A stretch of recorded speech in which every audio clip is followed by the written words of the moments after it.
On Easter, me and my wife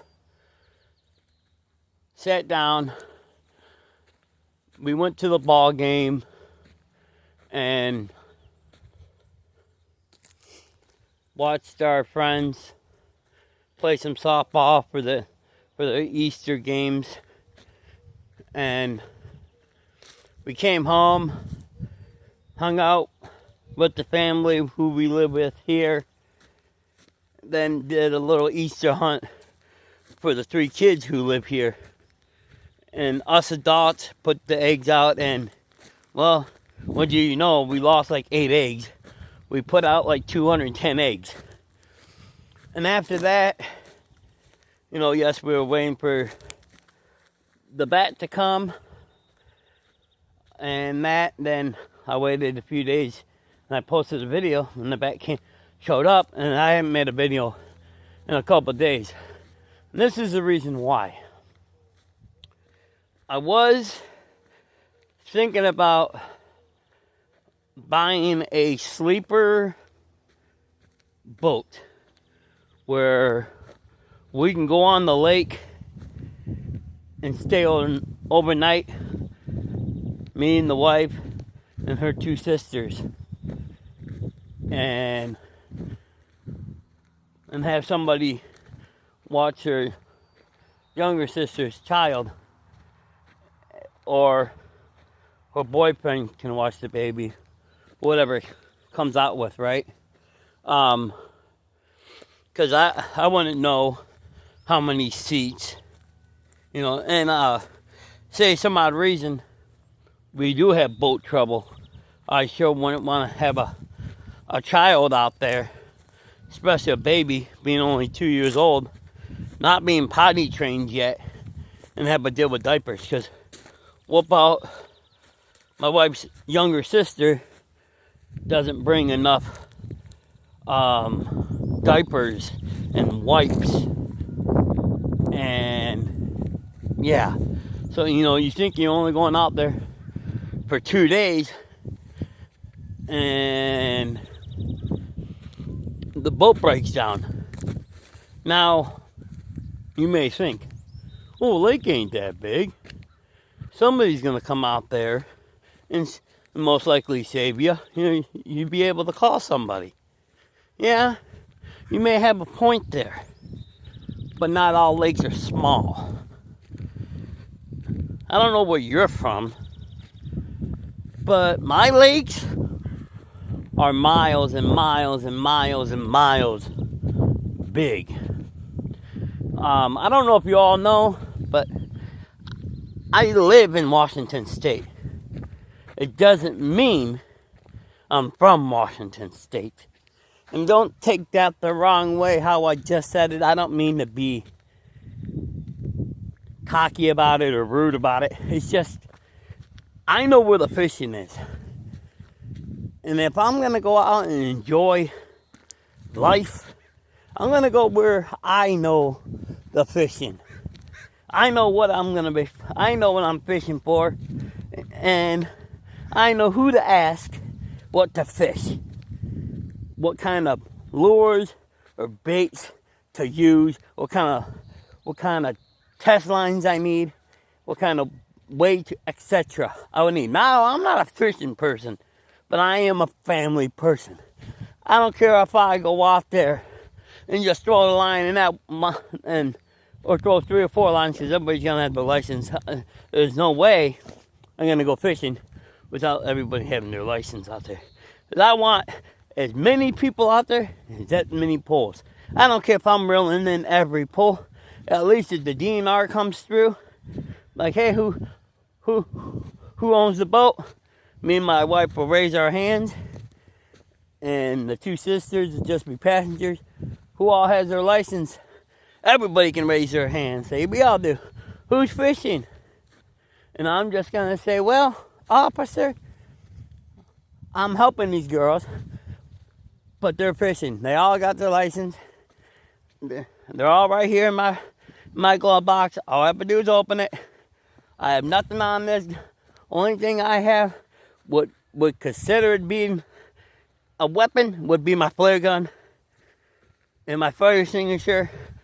And we got 4 life jackets and a throwing device. And a fillet knife. And maybe a mallet. Besides that, there's no weapons on this boat. Besides me beating down the fish. And me filleting the fish with my fillet knife. And you might have a steak knife and some forks. Not everybody is going to want to eat fish. And we all know that. That was my decision. Thinking, oh yeah, I want a boat. I want an international boat or whatever you want to call it, a sleeper boat. But I have decided, so did the wife, that that's going to be costly. Not only to get the boat, even if we find a half decent boat where we can just throw it in the water. And hopefully, say the hull is good, the bottom of the boat, and all the electronics work, and the refrigerator and the stove, etc. works. Really don't need a refrigerator or stove because I would take propane with me anyways. But the main thing is electrical works. It holds afloat, and it goes forward and reverse. And if it needs a GPS single like water temperature, depth finder, GPS, fish finder, whatever, I'd get all that brand new. I'd get a GPS / depth finder and fish finder. That would all be in one anyways. And I would have a CB radio. That would be brand new.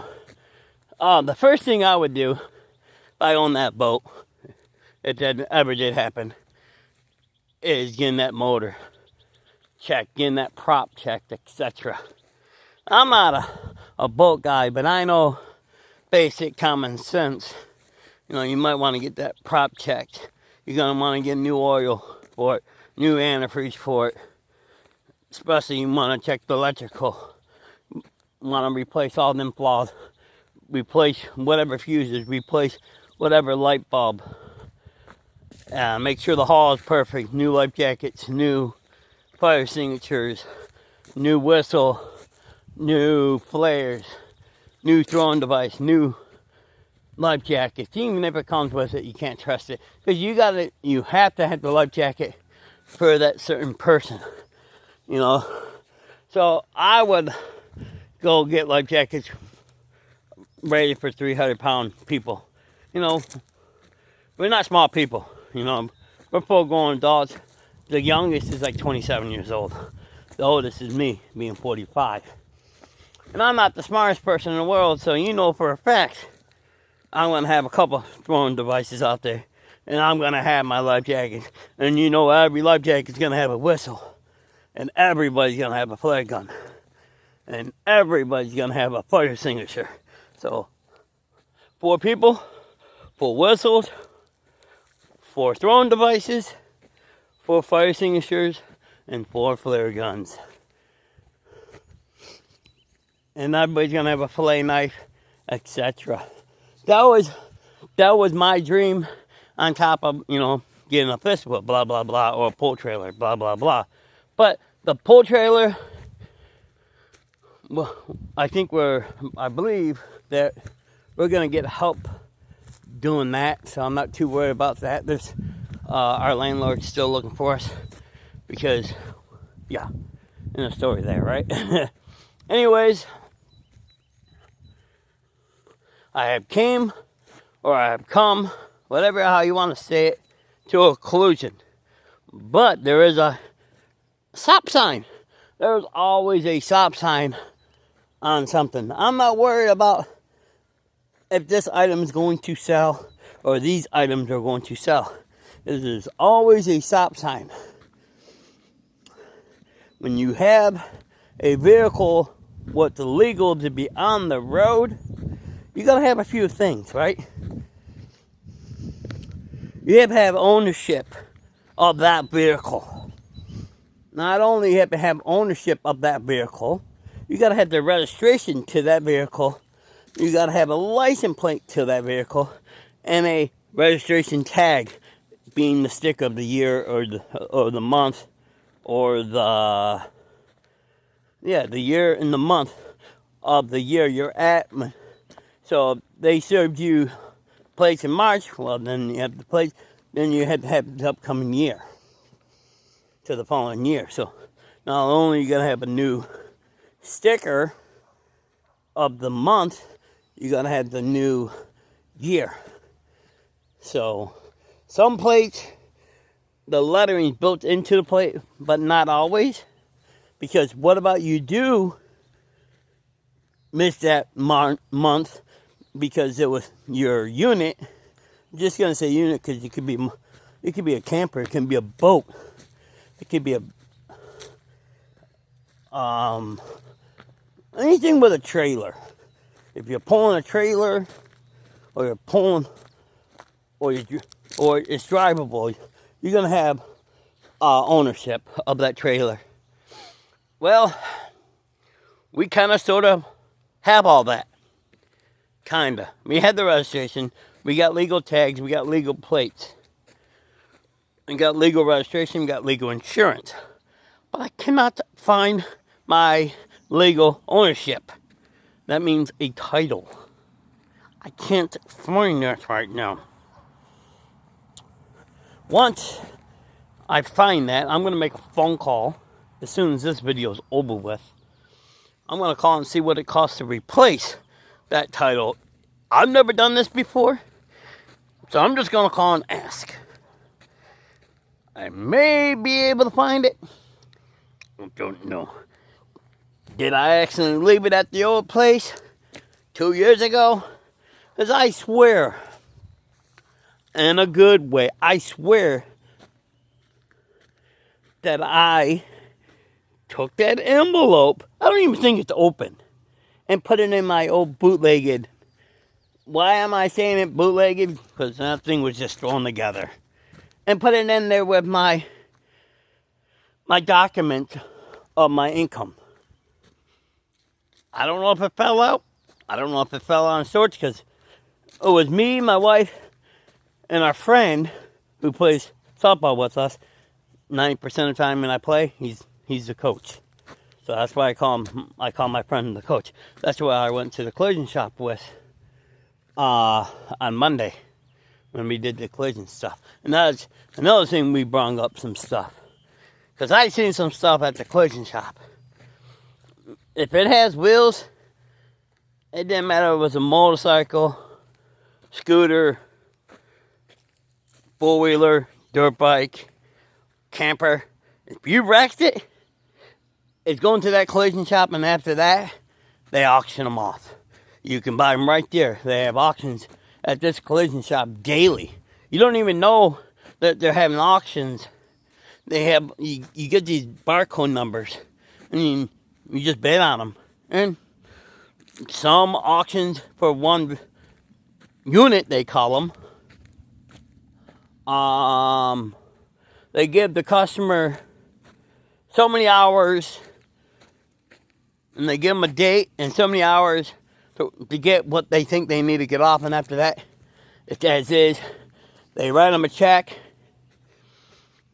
for blue book value, what they think it's worth after whatever happened, to crash, whatever, or even a repo.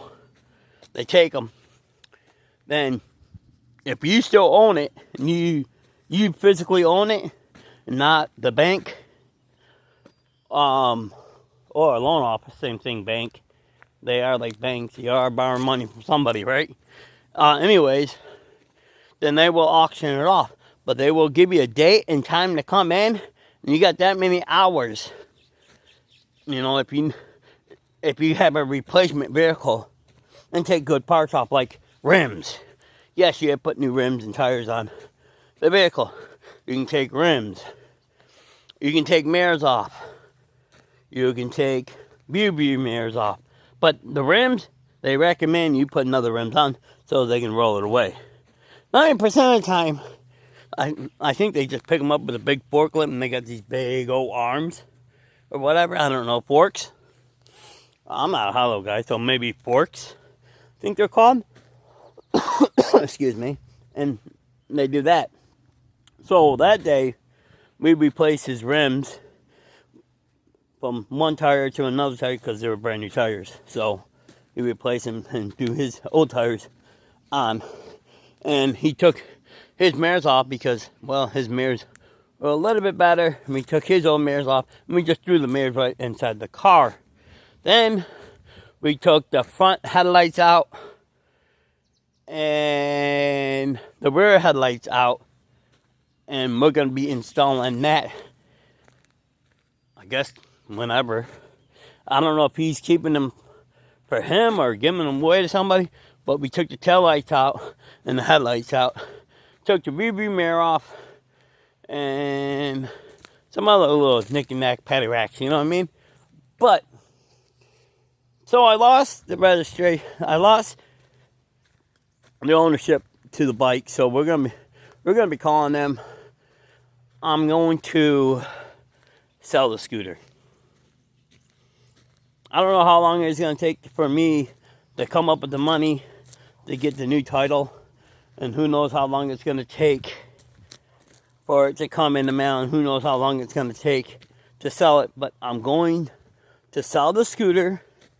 I'm going to sell the Traxxas Max and the charger and the LiPo batteries. Then I'm going to sell my Stihl chainsaw. I want to sell my lawnmower, but my wife said keep the lawnmower, you never know. So I'll most likely keep the lawnmower, but I will sell the chainsaw. I will sell the RC car, truck, and I will sell my scooter. I want to start investing in maybe a four-wheeler. A four-wheel drive four-wheeler with a winch, some power steering, ABS locking system, differential system, some 12-volt plug-ins, some USB plug-ins, something like that. Maybe one day put a plow on it and put a salter on it and make it as a work vehicle. Because if I plan on doing what I want to do, like I said, if I had a boat, I want to be coming to these little bodies of water. I'd be going to Michigan, going to the Great Lakes. So I can make a lot of money out there with a plow and a salter. That's why I believe it's time to invest in an ATV. If you guys got any good advices on what kind of four-wheel drive ATVs, leave them in the comments down below. I will talk to you guys later. Now, if I figure out what kind of ATV I want, well, I will let you know in the video. Thank you all. God bless you all. You guys stay safe out there. Like, comment, share, subscribe. And trust me, more subscribers, it's going to help this channel grow. It's going to motivate me to make other videos. Bye.